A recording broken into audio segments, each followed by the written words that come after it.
welcome to the Supporting Inclusive Practices conference. We're here for our breakout session, which is Supporting Inclusion in the Real World, presented by Torrie Dunlap and Alissa Marotto from Kids Included Together. I'm Sarah James, a SIP program specialist, and I'm thrilled to be the moderator for this breakout session. From our SIP team, you'll also see Heather Snipes in the chat. First, a few logistics. This session will be recorded and archived on the conference agenda page after the conference for about 1 month.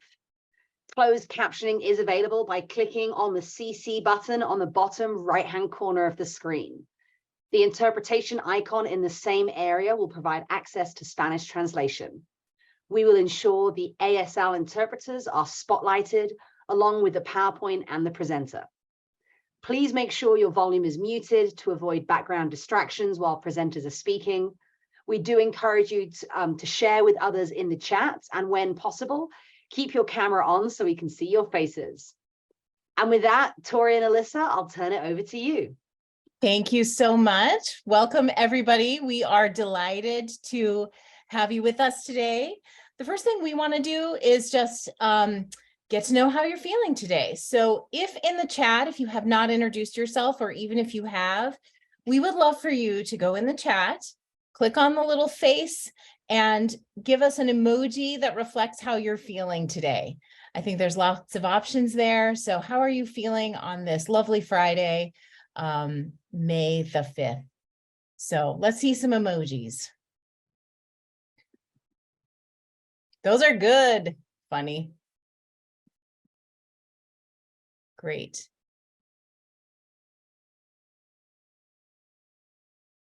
It's nice to see some names and some funny faces. So thanks everybody for that. Maybe you were attracted to this session because you saw the words real world and that enticed you. We find ourselves as educators in kind of a tricky spot post-pandemic. So today, Alissa and I want to talk about that, and we want to talk about how we can adapt our professional development models to better support inclusive practices. So today we're going to share what Kids Included Together does. We're going to talk about what we are seeing in our sphere through some data, and then we want to share how we and our clients are adapting to this unique moment in history that we find ourselves in. But first, we'll introduce ourselves. I'm Torrie. I'm the CEO of Kids Included Together. I've been with Kids Included Together for 20 years, and I come to this work through being a drama teacher and seeing the richness that disability inclusion brought to my classroom and how it made me a better teacher. Hello, everyone. I'm Alissa, the Research, Evaluation, and Policy Director at KIT. I've been with KIT for 16 years, and my passion is helping organizations create systems that plan for all children and view behavior as communication. I'm going to give you a high-level overview of the work of Kids Included Together, just in case you've not encountered us before. But we would love for you to engage with us further. So please visit our website at kit.org or reach out to us anytime. We would love to talk to you further about our work. Today, we're going to share some data from our work. And so in order to do that, we thought it would be best if you had some context. So Kids Included Together is a 25-year-old national nonprofit. We are headquartered in San Diego. Our mission is to teach disability inclusion and behavior support practices. We help organizations design, implement, and sustain inclusive environments. Our team of about 30 full-time inclusionistas are trainers, coaches, technologists, researchers, marketers, and curriculum developers. And we live all across the United States as we serve organizations in all 50 states and 15 countries. And we're going to show you some of the large organizations that we serve. These are in early childhood education, before and after school, recreation, and all the military, child, and youth programs on every installation around the world. To achieve our goals of implementation and sustainability of inclusive practices, we like to work with our clients over years. We also work with zoos, dance studios, museums, aquariums. Anywhere you can find kids is where we like to be. We use an evidence-based blended learning model. And we do everything from help an organization review their policies and procedures to make sure that those policies are aligned and that they support inclusive practices. These policies might be enrollment procedures, it might be behavior guidance, it might be self-care procedures, and we help the organizations think through those policies, write inclusive policies, and then we design and roll out training of the policies to the entire organization. We do quite a lot of on-site and virtual training and consultation, and we send trainers around the world to go into programs and observe, do group trainings, and also provide specific consultation on classroom environments. And we have a very unique service called our Inclusion Support Center, which is a coaching call center for specific cases. We have a team of inclusionists and behavior specialists who will talk to providers about their specific challenges, provide them coaching and recommendations, and then follow-up support.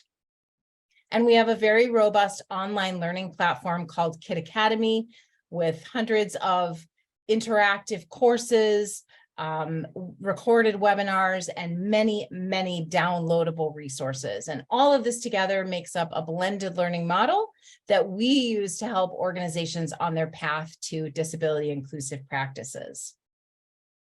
Our approach is provider-centered. So we are here for those people who work in the classroom and the program managers and program directors leading the programs. And the key elements of our approach are using a strengths-based view, helping providers see both the child and the situation and actually themselves and their own practice from a strengths-based perspective. We help providers create goals. We increase team collaboration, and we use the pyramid model to help providers know where to focus their attention, from foundational supports that benefit every child in the classroom, all the way up to intensive supports designed for kids with the most complex needs. Our thesis that Alissa and I wanted to share with you today is that we are seeing increased needs in children and also a decreased capacity to meet those needs. The decreased capacity comes both from individual adults, but also the programs and systems that need to meet those needs. So we see that this could be a threat to our goal of inclusion for kids with disabilities, and so we need to adapt. And Alissa is going to take us through a look at those increased needs and show you some data on that. Thank you, Torrie.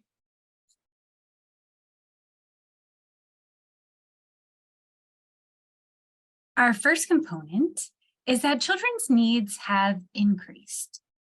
We see evidence of this across contexts within all different types of programs that we work with. We recently dove into the research literature to answer the question, what were the developmental impacts of the pandemic? One of our clients was seeing a large increase in preschoolers who were not yet potty trained and wondered what was happening developmentally. We love a good research question. So we dove in and we found evidence that 8 to 15% of children have experienced a loss in developmental functioning during the pandemic, with boys at more than twice the risk of developmental loss.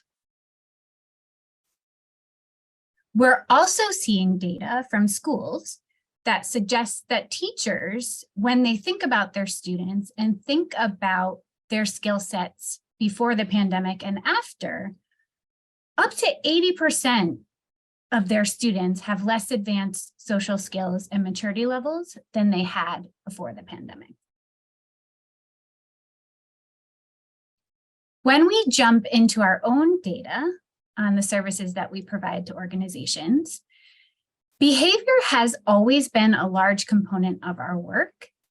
It tends to be the area that gets the most attention in a group setting. In 2019, behavior accounted for 74% of the total calls that we received in our Inclusion Support Center. In 2022, we're seeing that percentage creep up. It was 82% of total calls in 2022. And now in 2023, we're seeing it inch even further. Our current data is 84% of calls that we're receiving this year are related to behavior. When we drill down even further, we can see a more detailed picture of what professionals are calling about. On the left side of your screen, you'll see that behavior makes up 82% of the calls in 2022. And then on the right-hand side, you'll see a breakdown of the underlying needs identified on those calls. How we get this information is really through our inclusion specialists having a supportive conversation and coaching call with the folks who are calling the support center. They use all of the approaches that Torrie described. They're always using a strength-based approach. They are creating goals together for how to support that child or that situation. They're thinking through what their team can do to support them. And they're also thinking about that pyramid model. What kinds of supports can we layer for this child to be more successful or for this group to be more successful? So when we dig in, we see that 72% of these behavior-related cases, the underlying need is social, emotional in nature. At KIT, we define this as children having difficulty responding to emotions in themselves and in others. This might be a child who doesn't recognize their own signals that they're becoming frustrated or upset. It could be a child who doesn't know how to cope with strong feelings. It might be a child who's having trouble reading emotions in others and knowing how to respond in those situations. We also see a mix of other underlying needs. We do see some developmental needs. We see some unique sensory needs that are influencing behavior. We also see speech and language being a big factor. The last piece of KIT data we'll share is how our triage levels have shifted more recently. We triage our calls into 3 categories. There's low risk, evolving, and critical. And we do this for a number of reasons. One is to have good data about what we're seeing. Another is so that we can schedule the more critical cases more urgently, so we can provide that more immediate response. And further, we also want to be able to provide just the right amount of follow-up support so they can implement those strategies and recommendations.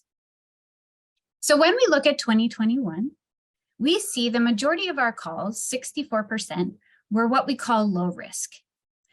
This means that the behaviors and the situations that folks were calling about were related to typical behavior that we would expect to see based on age and development, or perhaps newly observed concerns or group level supports. When we look at evolving cases, we see that's around 34% of our calls in 2021. And these are a level up. There's more concerning behavior based on the frequency or the intensity of what's happening. There's more complexity. There's also cases where we're thinking through accommodations at a different level. And then our critical cases, which was 2% of our calls in 2021, those are cases that involve risk of harm. They involve the most complex situations, and that was 2% in 2021. So when we compare that to 2023, we're seeing a different picture. We're seeing many, many more cases that are evolving. We're seeing more intensity and more complexity in 2023 than we did in 2021. We're also seeing that our critical caseload has doubled. So while it's still the smallest percentage of our calls, it is shifting. In a moment, I will bring up a poll. We are wanting you to compare our data to what you're seeing. What are you seeing in your school? What are you seeing in your community? What are you seeing in your programs?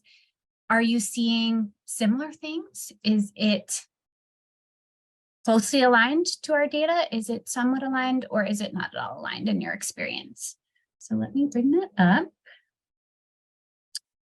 Can I relaunch? Yes, I can. Okay, so you should see that poll coming up. And let us know what you're seeing. We also invite you to add more context in the chat to give us a little bit more information about what your experiences are, what you're seeing, how this compares to your real world. Give everyone another moment. I like to get it about 50% of participation before I close. We're close. It's probably good. So we'll end and share. And it looks like about 70% are seeing trends in front of them that are closely aligned with our data.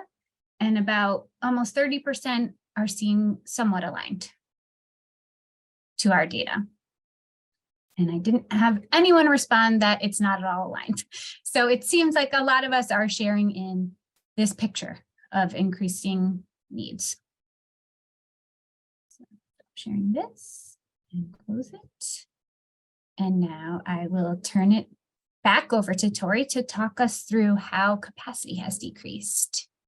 I shared that data earlier in the week at another state conference in another state, not California.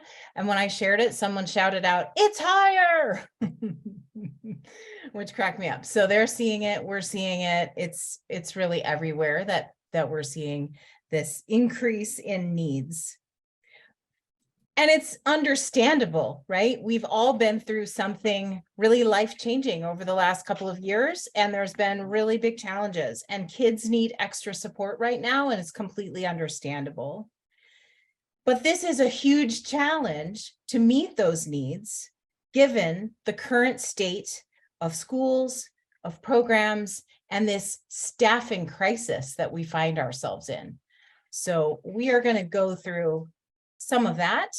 But first, what I want to do is let some folks from the childcare and early education space share in their own words what they're seeing. This is about 1.5 minutes of video that we're going to play.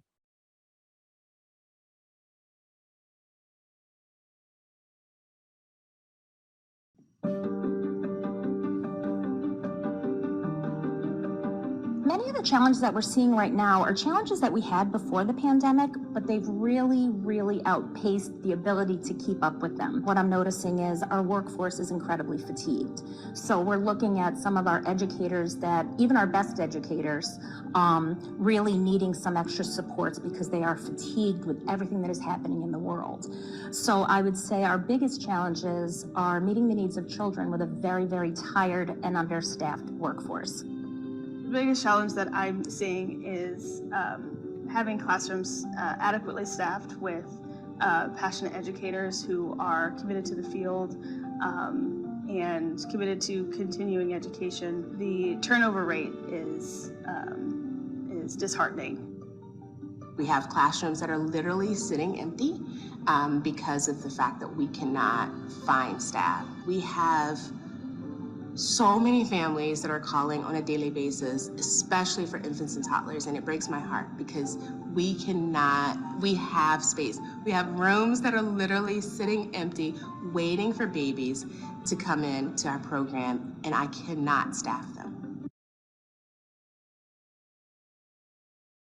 This is early childhood education and childcare that they're talking about, but K-12 education is not immune to this.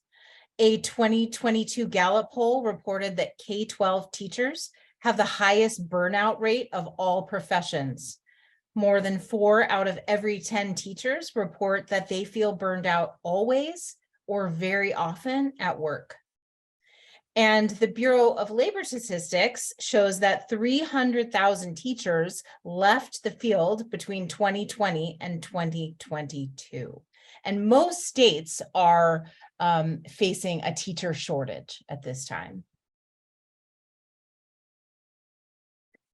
This graph shows the dramatic rise in difficulty finding childcare.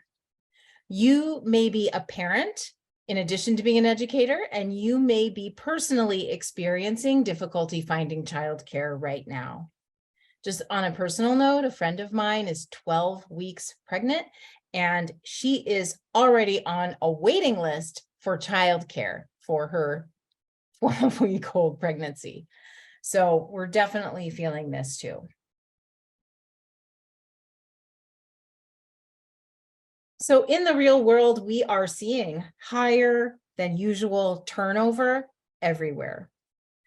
Not enough staff means that more kids who require additional supports are in one classroom together, and probably with new, inexperienced, or maybe seasoned but burned out adults working in that classroom. There is also this mismatch between the difficulty of the job of teaching or caring for groups of children and the low pay. And this makes it really difficult for programs to recruit and retain a high quality workforce. And so this is what we are seeing, is that we have reduced capacity and availability of childcare. We have tired and burned out adults. We have not enough spaces. And all of this is creating increased stress for adults and children. So that's fun. What can be done about this? There's a lot that can be done and needs to be done at the systems level. We need political advocacy to increase funding to improve access and quality.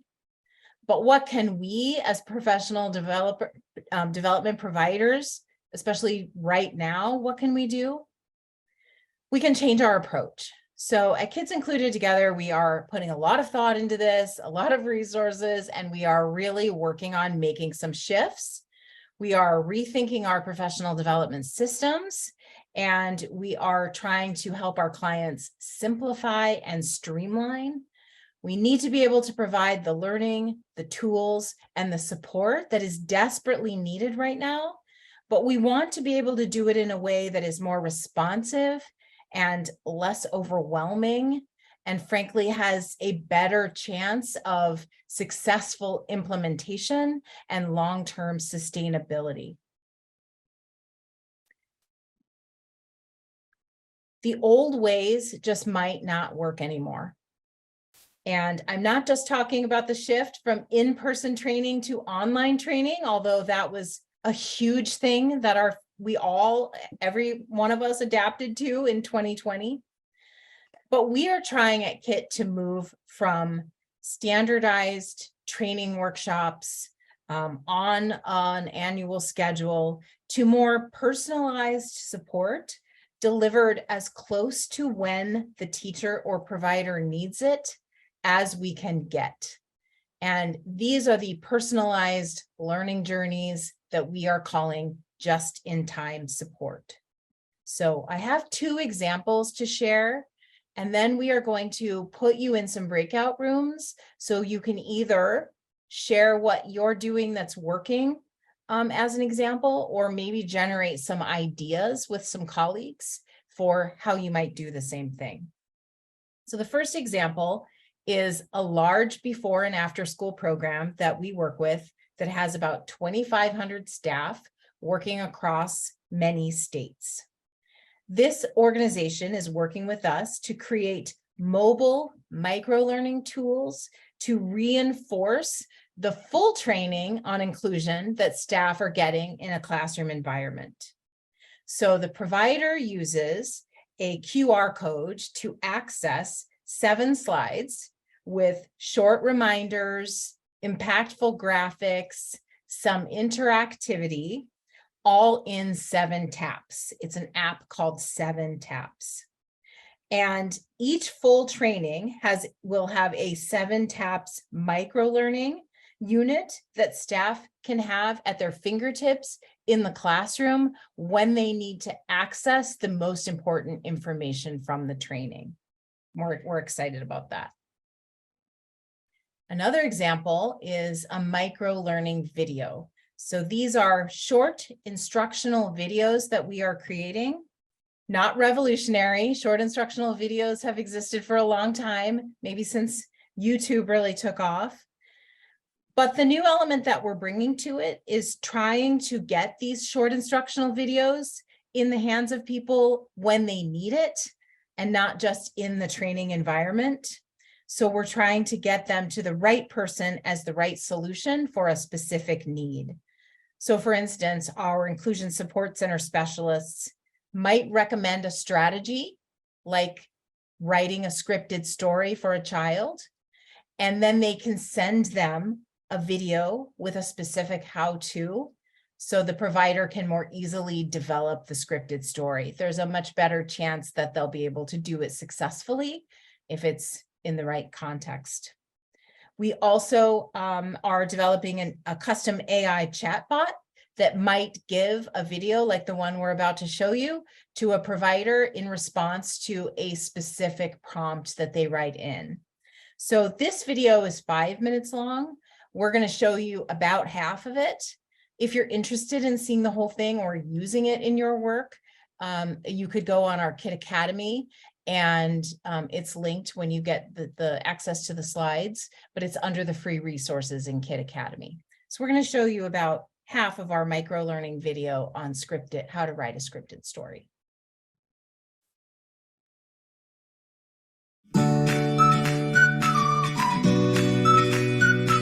Do you know a child who has a hard time following expectations? Or maybe they have a difficult time participating in conversations with peers or following the routines in the classroom. Whatever the challenge is, scripted stories can help children learn what is expected of them and what to expect in a variety of social situations.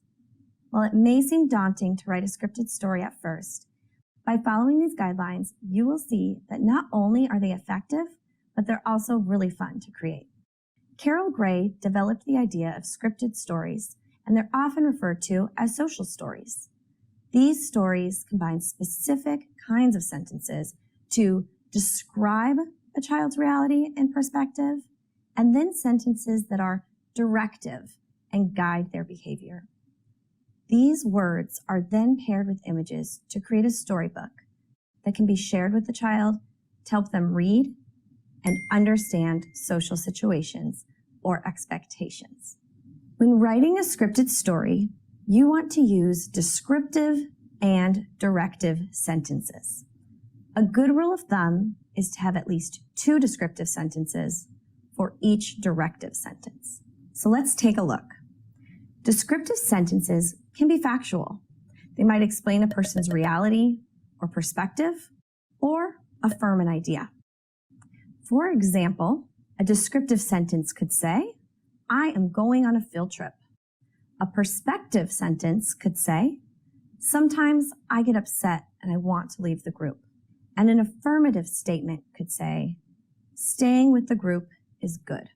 Directive sentences guide the child to the behavior that they should engage in, or they might lead them through the steps they can take to solve a problem. These sentences are always written in a positive term and state the desired response. They include phrases like, "I will try," or "I can." An example of a directive sentence might be, I can ask my teacher for help when I get upset, or I will try and take a deep breath. When writing your scripted story, remember that these sentences should be written from the child or children's perspective.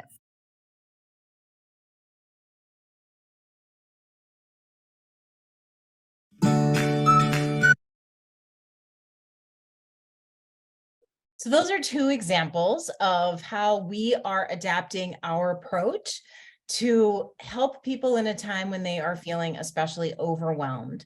So we are going to give you a chance to talk to some other folks in this virtual session about how you can influence your own professional development system.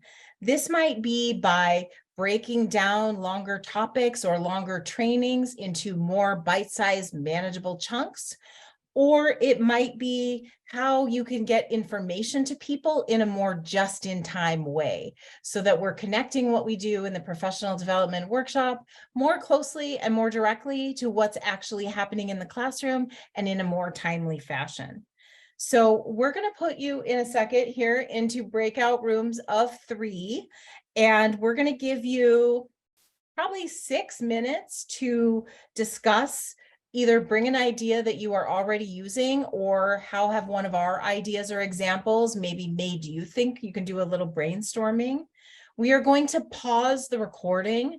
So when you're in your breakout rooms, nothing is being recorded. So it's a safe space, so feel free to share. And then we'll come back and we'll do a little bit of debrief. So about 6 minutes to chat with a couple folks. And if you need accommodations, if you need to be in the same room as the ASL interpreter, I think just let the moderator know and we'll make sure we get you in that room.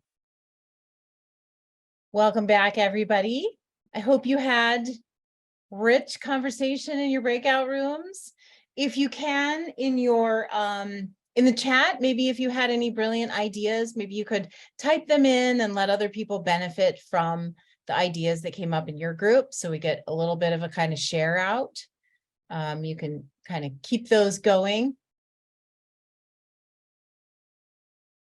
I'm going to see if we get any in there. I think people are still coming back. The numbers are still going up, so.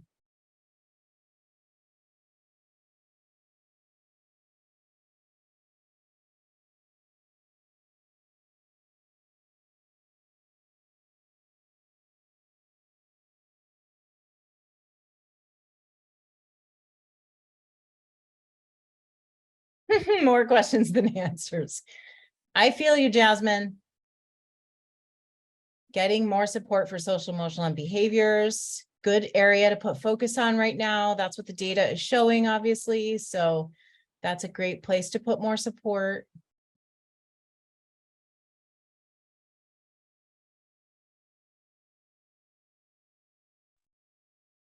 Can I share?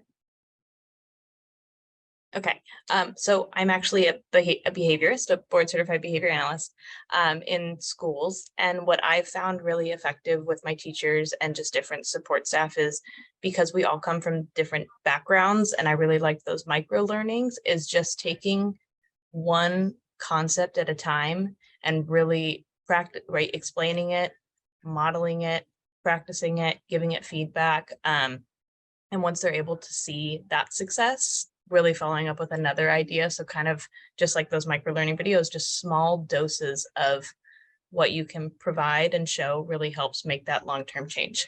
Yes, that's awesome. Thank you so much for sharing that. And I think that's such a good transition to talking about streamlining and simplifying, because I think there have been times in professional development where we just kind of give everybody everything, thinking they'll pick and choose what they want. You know, we'll give them everything and then they'll take what they need, but we cannot do that at this moment because it's too overwhelming. So Alyssa's going to talk next about simplifying and streamlining.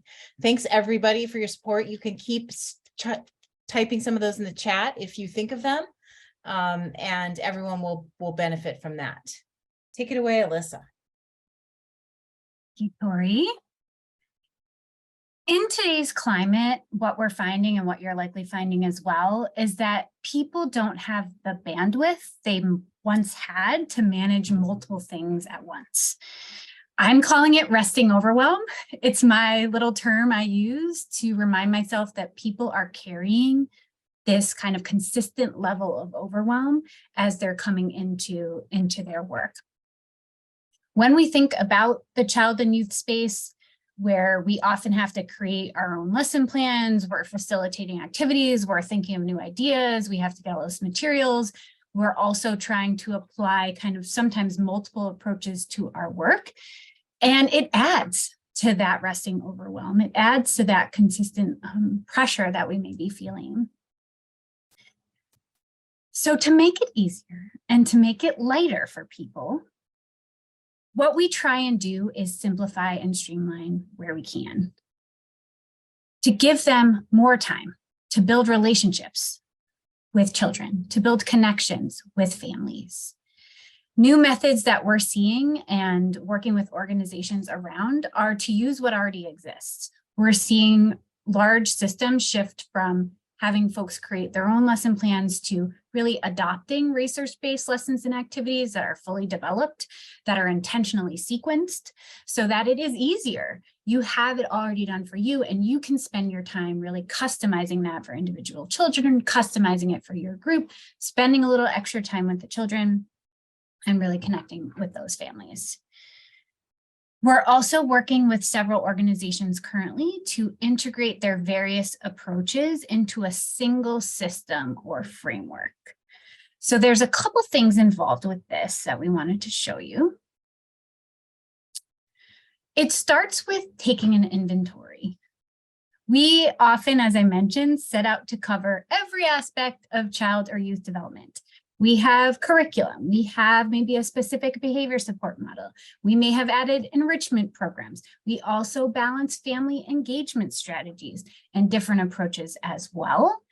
And what we're working alongside organizations to do is to really look for duplication. Look for the components that people don't have the capacity to do. When we take that inventory, we're looking for consistency in the message or the approach. We're looking at things that we can take away if it's duplicative. We're also looking at implementation. You know, how are people using these approaches, these programs, these pieces of curriculum? Are they doing it consistently? Are they doing it to fidelity? Is it so difficult to implement that they're just not doing it? So if we're seeing these things, we may want to put something on hold, or we may want to rethink a component of what we're doing. Ultimately, if we can unify and align everything we're doing, we simplify and streamline just by very nature of that pruning process. We're working with an organization currently that has very different approaches for curriculum, for social emotional learning, and for positive behavior interventions and supports. So they kind of have three separate systems that they're following that all use different terminology, have different structures, have different ways of thinking. And sometimes it feels contradictory. We're also seeing that staff are very overwhelmed, and thus they're not doing any of the three things to fidelity. They might be doing some of this and some of this, but really not all three to the degree that they are meant to be implemented. So our goal in working with them is to create a unified approach that uses the same terminology, the same language, has consistent messaging, and is really simpler to put into practice. Another example of a single system here is our work with Boys and Girls Clubs of America a few years back. We worked with them to apply a trauma-informed approach to behavior support, and we took great care to align the language of behavior with the language they were using in their curriculum and the language they were using in their training around trauma-informed care. It's sometimes a different set of terms, a different approach, a different lens for behavior than it might be for a trauma-informed approach. And so we wanted to really integrate them, use similar language, and we also wanted to use a similar way to approach it. So we wanted to be consistent with the other initiatives that Boys and Girls Clubs of America has. And they use this framework where they have prepare, assess, plan, and do to organize their process around multiple things, not just behavior. So we used that same format so that they were familiar with it, it had similar terminology, and really helped to simplify what we were asking and what we were asking them to put into practice. So let's take a few minutes. We will think through how to address the real world challenges through simplifying and streamlining. So as you're hearing this and really thinking about these things, what is one thing in your setting that you could simplify or streamline? We invite you to type your response into the chat, or if you feel comfortable, we welcome you to unmute and share your thoughts.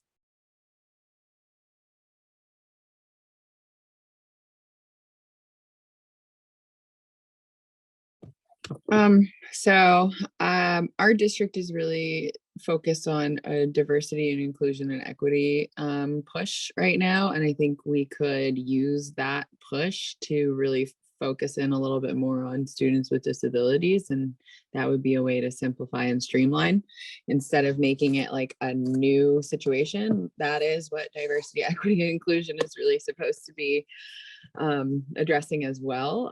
However, just due to the population of my particular district in a very white-centered culture, we make it a lot of the time about race or religion instead of including students with disabilities, which a lot of the time are those students with more diverse races.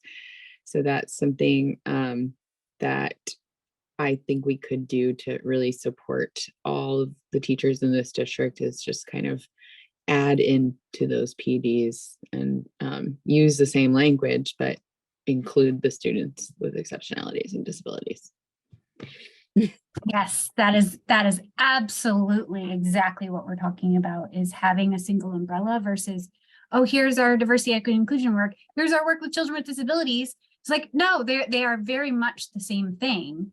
And what in our work, you know, we love that diversity, equity, inclusion is becoming a bigger conversation and is including so many elements of identity.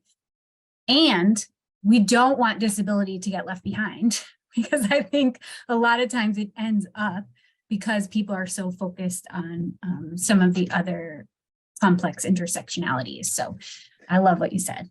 Thanks.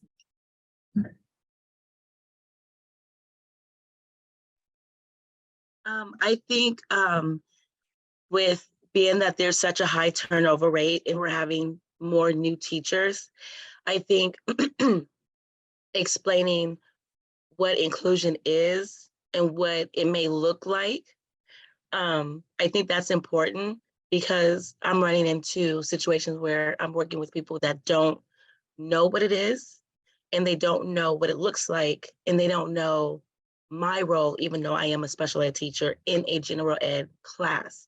So I think starting off with that foundation is really, really important, and build off onto that. Absolutely. Sometimes we take for granted that people don't have all this context and history and background that we have.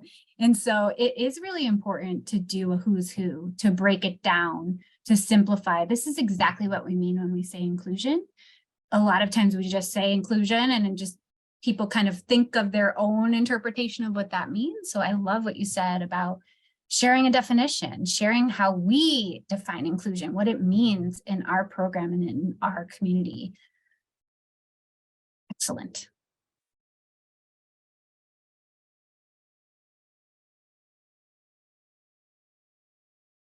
There's some great comments in the chat too.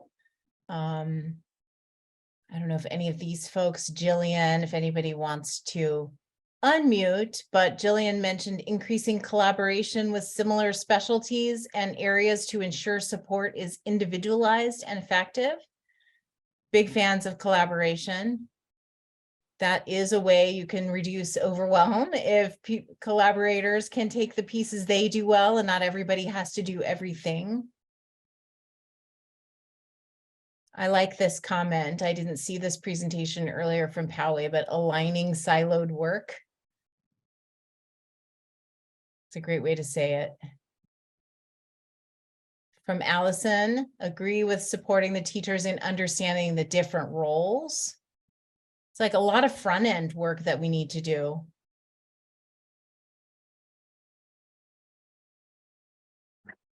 Yes, I'm working with a Head Start program right now where they use a multidisciplinary approach. I don't know if we've got some Head Start folks on the call, but they have very specific roles, but not everyone understands how those roles come into play with an individual case.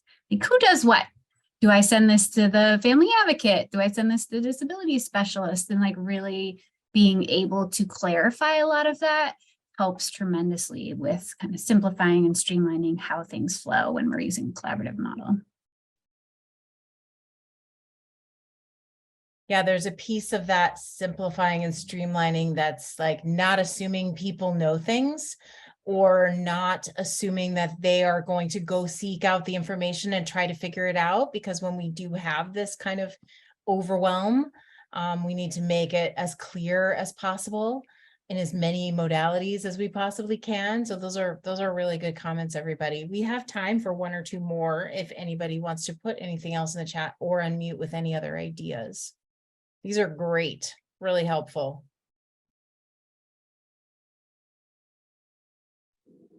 So in my breakout, I was sharing that our district has just embraced having an inclusion specialist begin working with us next year. And I think when we're talking about simplifying and streamlining, like we've just also talked about, like defining the different roles and how we can support each other. How do we, how could we help streamline and simplify the idea of an inclusion specialist versus a education specialist? And how do we fit into the general education in an inclusion way instead of two separate roles that are just kind of interrupting the general ed. So streamlining, we were talking about really streamlining scaffolding. So taking current like rubrics or current assignments, and I'm a middle school teacher, so it sounds higher level than some of the younger stuff, but that's what we do in middle school. And so how do we take what we already have and not reinvent the wheel, but add in scaffolds to get that to a universal design learning so that when new materials are being made, they can follow a structure. Absolutely. And we don't want to overwhelm the folks that we're setting out to support.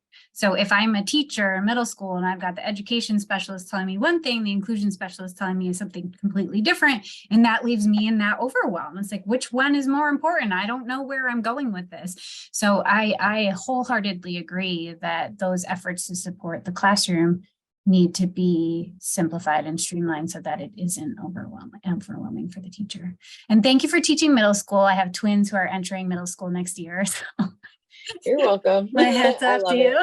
That age group is really great when we're talking about making change, because the kids are in a place where they want to be individual and have autonomy, but also they're still malleable. So we can help them make the changes that will support them and all students going forward. So hopefully middle school has been a good experience for your kids. They're going in the fall, TBD.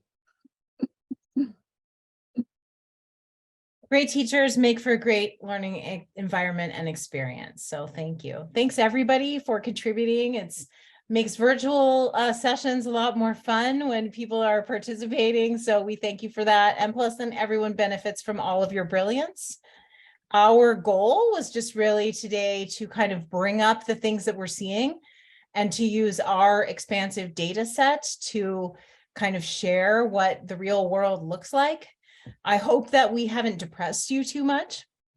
Hopefully you feel validated if you have been seeing some of these things or you have been feeling this yourself.